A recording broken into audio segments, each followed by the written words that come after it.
Here in the Chapter 6.2 lecture slides, we're going to be talking about types of unemployment.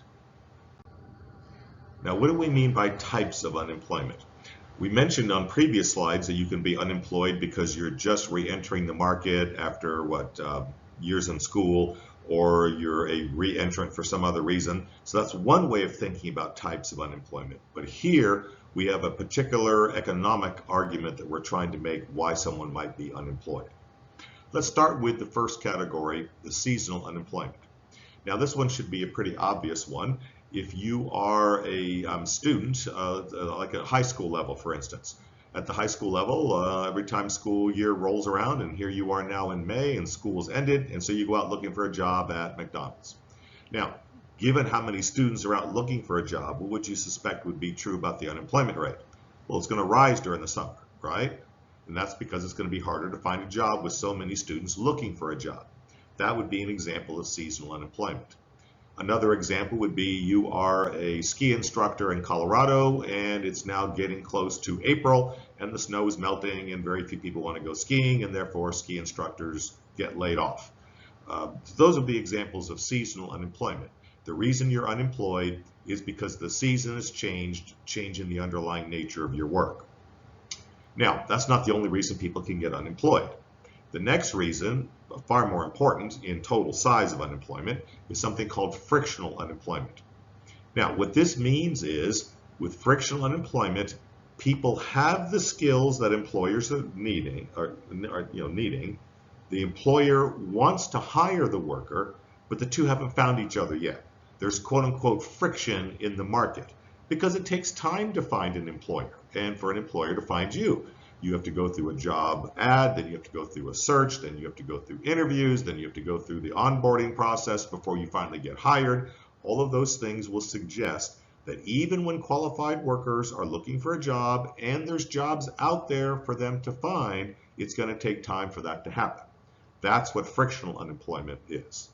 The same thing would happen if you move. Let's say you graduate from Mercer and you're a well-trained MBA person. You got lots of experience from your previous job with your undergraduate degree, and you decide to go out looking for a new job, and you're looking nationwide. So you're looking in the state of California, you're looking in Colorado, you're looking in Atlanta, you're looking in New Jersey, New York, and of course it's going to take you time to search through all these different possibilities and then finally find the job.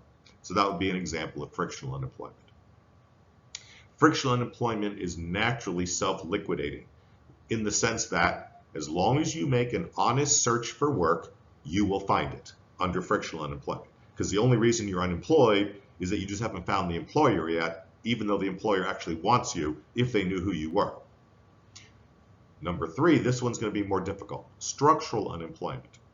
Under structural unemployment, something has changed in the market that makes your skills that you particularly have no longer as desirable. Picture in your mind somebody who worked on Smith Corona typewriters in the 1980s. Okay, they had a good job, highly skilled worker. Let's say they were making the little type fonts, pouring metal into molds and whatnot. So they had lots of metallurgical skills and they knew how to mix different metals together and melt them. And that's not a trivial skill. This is very important.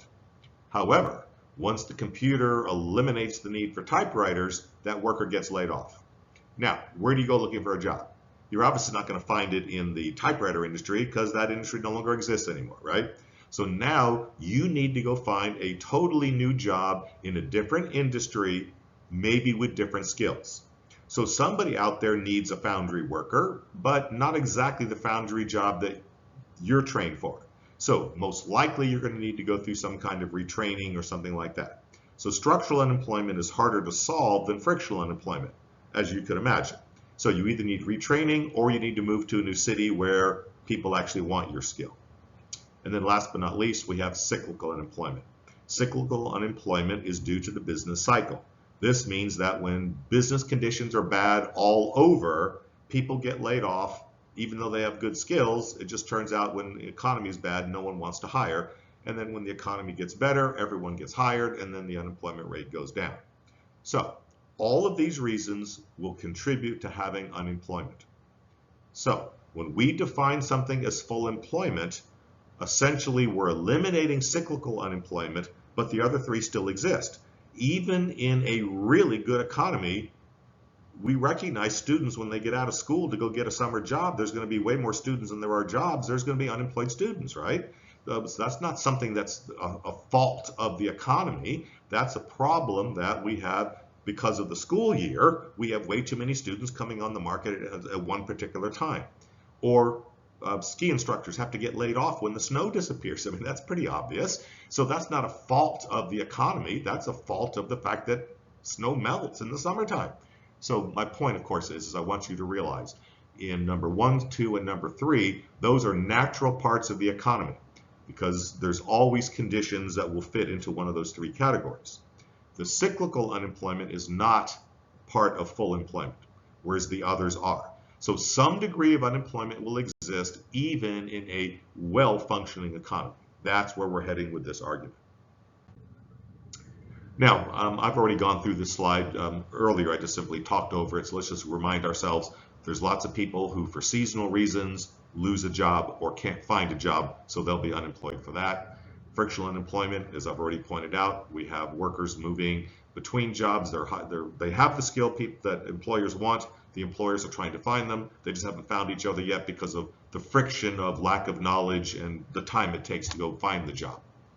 Here's some new information, though. It turns out that most economists who study these things generally find that the unemployment rate of 2 to 3% can be attributed, 2 or 3% of the total unemployment is due to this frictional reason. So that means, let's say the unemployment rate is 5%. If 2 or 3% of it is due to frictional, then what's the rest of it due to? Either seasonal or structural or cyclical. So frictional will never disappear. Even, like I said, in a perfectly well-functioning economy, if you choose to leave your job and go look for a new one, it's going to take you time to find it, right? There's just no way around that problem. And then with the structural unemployment, as we've already mentioned, when there's been a change in technology, it causes one job skill to no longer be desirable. So you have to change either your work skill by getting retraining, going back to school, or relocating. Let me give you a quick example of this. I've experienced this myself, not happening to me, but happening to my students back during the famous Great Recession back in 2008.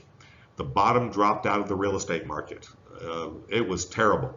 The recession was really bad and construction ground to a halt. Nobody wanted to risk buying a new house during the really bad economy.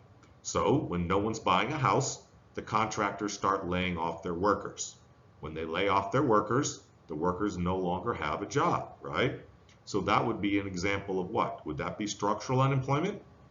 No, actually not. That was a kind of a trick question. I'm trying to get you to think your way through what do these words mean.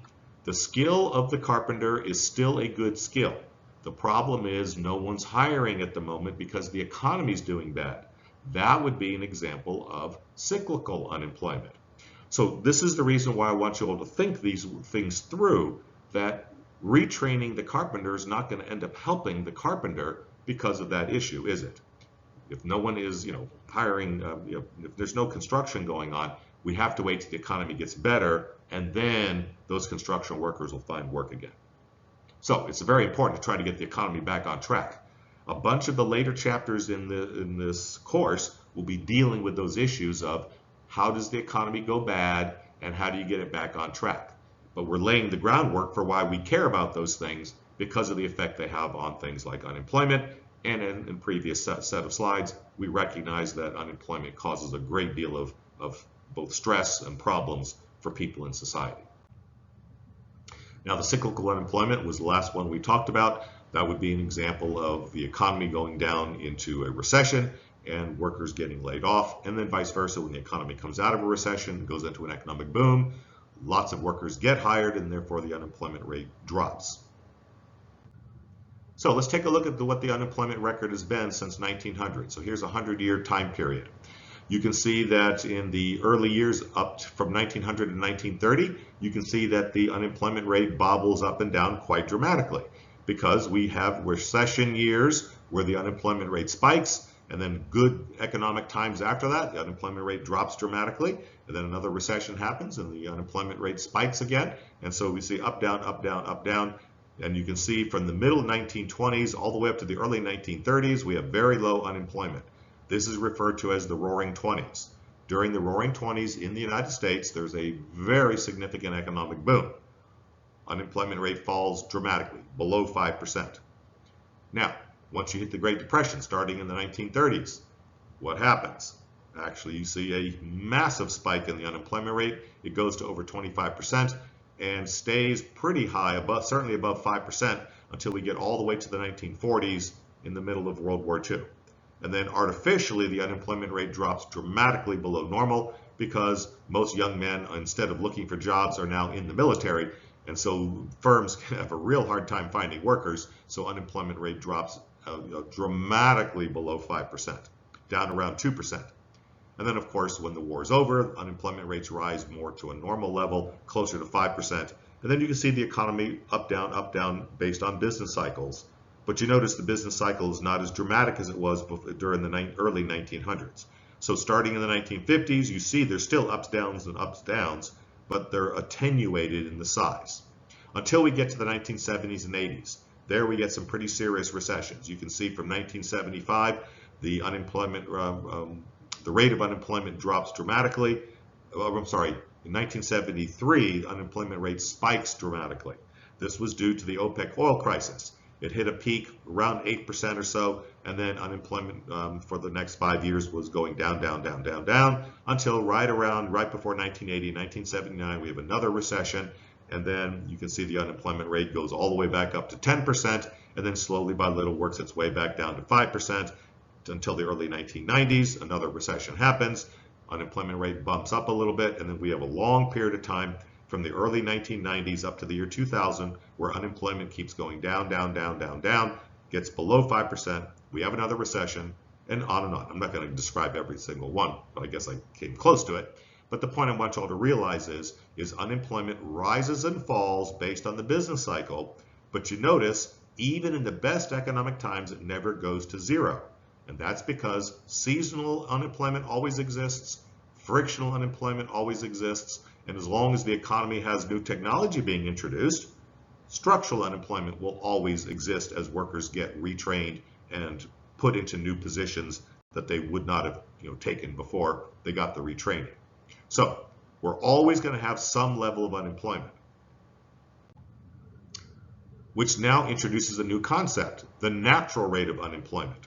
We're going to define natural rate of unemployment as a situation in the economy where a certain amount of unemployment is natural and should be expected and cannot really be gotten rid of. So that's why we call it natural. So the natural rate of unemployment will be a combination of the seasonal unemployment, the frictional unemployment, and the structural unemployment. Those unemployments cannot be changed in any short run time period. Now, of course, there's different things we could do to lower the total natural rate of unemployment if the economy functions better, and then other societies can have higher natural rates if they don't function properly, but normally you can't just change that very easily. Now, since that's not the only form of unemployment, cyclical unemployment exists as well. We're going to define the natural rate as either seasonal plus frictional plus structural. That's one way of getting to it. And then, of course, what you're not accounting for there is cyclical, which is not part of the natural rate. And then the other way of defining it is the natural rate would be the total unemployment rate, and then you subtract out the cyclical, because again, we're not including cyclical as part of natural. So total unemployment minus cyclical will also give you the natural rate.